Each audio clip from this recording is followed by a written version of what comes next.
Sabía que mínimo íbamos a estar entre los cuatro. 2026 বিশ্বকাপ জুড়ে আর্জেন্টিনাকে ঘিরে ওঠা বিশেষ সুবিধা ও ফিফার পক্ষপাত বিতর্কের জবাব দিয়েছেন দলটির অধিনায়ক লিওনেল মেসি।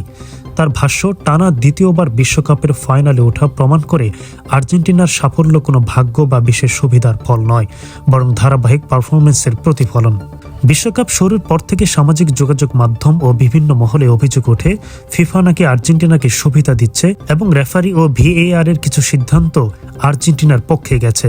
বিশেষ করে আলজেরিয়ার বিপক্ষে ম্যাচে মেসিকে ঘিরে একটি বিতর্কিত সিদ্ধান্ত এবং মিশর সুইজারল্যান্ড ম্যাচের ভিএআর ইস্যুর পর সেই আলোচনা আরও জোরালো হয়।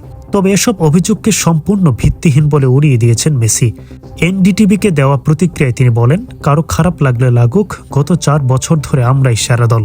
কেউ পছন্দ করুক বা নাই করুক, বাস্তবতা বদলাবে না। আবারও আমরা বিশ্বের সেরা 2 দলের একটিতে জায়গা করে নিয়েছি। এটি প্রমাণ করে আমাদের অর্জন কোনো ভাগ্যের ফল নয়, কেউ আমাদের কিছু উপহারও দেয়নি। মেসি বলেন, টানা 2টি বিশ্বকাপের ফাইনালে ওঠা খুব কম দলের পক্ষে সম্ভব হয়েছে।